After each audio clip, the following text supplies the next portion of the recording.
என்னோட கள அரசியல் பயணம் உங்களோட ஆசீர்வாதத்தோட இங்கிருந்து தான் தொடங்குது.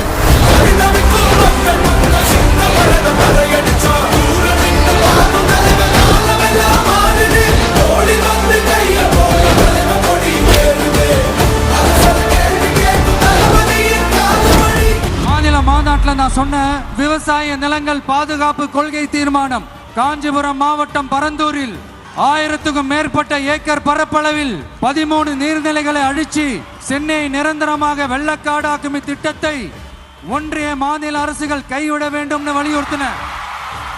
நான் இங்க வளர்ச்சிக்கு எதிரானவெல்லாம் கிடையாது. ஏர்போர்ட்டே வரக்கூடாதுன்னு நான் சொல்லல, இந்த இடத்துல வரக்கூடாதுன்னு நான் சொல்றேன். ஏகனாபுரம் ஊருக்குள்ள வந்து அந்த திடல்ல தான் உங்க எல்லாரையும் மீட் பண்ணணும்னு நினைச்சேன். ஆனா எனக்கு பர்மிஷன் கிடைக்கல. இங்க தான் பர்மிஷன் கொடுத்தாங்க. நான் ஏன் ஊருக்குள்ள வரணும்னு தடையின்னு எனக்கு தெரியல. உங்களுக்காகவும் உங்க ஊருக்காகவும் இனி உங்க வீட்டு பிள்ளையான நானும் தமிழக வெற்றி கழகத்தோட தோழர்களும் சட்டத்துக்கு உட்பட்டு எல்லா வழிகளிலும் உங்களோட உறுதி அளிப்பேன். மீண்டும் இதே ஊருக்கு உங்க ஏகனாபுரம் ஊருக்குள்ள நான் வரேன்.